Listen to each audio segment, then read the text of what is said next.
BPL এ বিতর্কিত umpiring এর শিকার হলো নোয়াখালী এক্সপ্রেস। ডিআরএস এর অদ্ভুত এক প্রতিফলন দেখলো সবাই, যা দেখে চমকে যান খোদ ফিল্ড আম্পায়ার।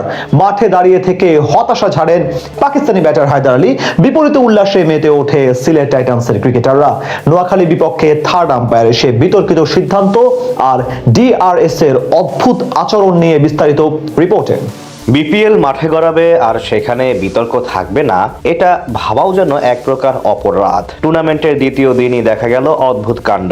এবার প্রশ্নবিদ্ধ আম্পায়ারিং এর শিকার হলেন নোয়াখালী এক্সপ্রেসের ব্যাটার হায়দার আলী, যেটা দেখে চমকে যান সবাই। অনেকেই আঙ্গুল তুলছেন থার্ড আম্পায়ারের দিকে, অনেকে আবার মনে করছেন এটি ছিল প্রযুক্তির ভুল। সব মিলিয়ে এখন যেন এক হযবরল অবস্থা।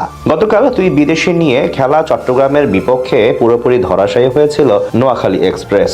সেই ঘুরে দাঁড়ানোর মিশনে আজ মাঠে নামে হোম টিম সিলেট টাইটান্সের বিপক্ষে।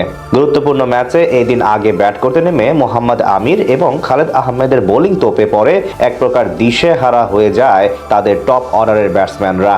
ইনিংসের প্রথম বলেই বিদায় নেন তরুণ মাঝ সাদাকাত হাবিবুর রহমান সোহানও টিকতে পারেননি বেশিক্ষণ। দলের এমন বিপর্যয়ে হাল ধরতে আসেন পাকিস্তানি ব্যাটার হায়দার আলী, আর তার বিপক্ষেই ঘটে সেই বিতর্কিত ঘটনা, যা নিয়ে এখন হচ্ছে সব মহলে আলোচনা। ম্যাচে তখন চলছিল দ্বিতীয় ওভারের খেলা। বল করছিলেন খালেদ আহমেদ এবং ব্যাটিংয়ে হায়দার আলী। সেখানে তার করা গুড লেন্থে পিচ করা ডেলিভারি কিছুটা ভেতরে এসে ডিফেন্স করতে গেলে বলের লাইন মিস করেন ব্যাটার। সাথে সাথে জোরালো আবেদন করলেও সেখানে নট আউটের ডিসিশন দেন ফিল্ড আম্পায়ার। এরপর কিছুক্ষণ ভেবে কিপারের কথায় একেবারে শেষ মুহূর্তে রিভিউ নেন সিলেটের অধিনায়ক মেহেদী হাসান মিরাজ। এরপর রিপ্লেতে খালি চোখে মনে হচ্ছিল বল লেগ স্ট্যাম্প মিস করবে অথবা আম্পায়ার্স কল থাকবে, কিন্তু অবাক করার বিষয় হলো হঠাৎ করে বল হালকা নিচু হয়ে যায় এবং ডিআরএস এ দেখায় বল 50% বেশি স্ট্যাম্পের ভেতরে, অথচ প্রথম ধাপে মনে হচ্ছিল সেটি স্ট্যাম্প মিস করবে। এটি দেখে কিছু সময় অবাক হয়ে থাকেন নোয়াখালীর ব্যাটার হায়দার আলী।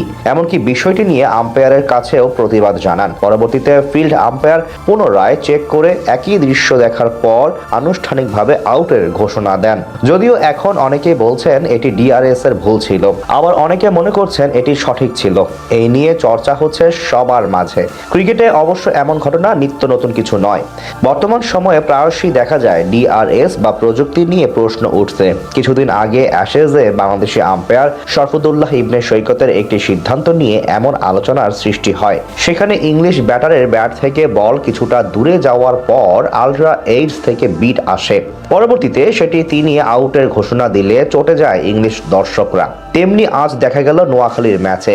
এদিকে প্রথম দিকে একের পর এক উইকেট হারালেও মাঝে অবশ্য মাহিদুল ইসলাম অঙ্কন এবং জাকের আলী অনেক মিলে হাল ধরেন নোয়াখালী এক্সপ্রেসের। তাদের ব্যাটে ভর করে লড়াকু পুঁজি পেয়েছিল ফ্র্যাঞ্চাইজিটি।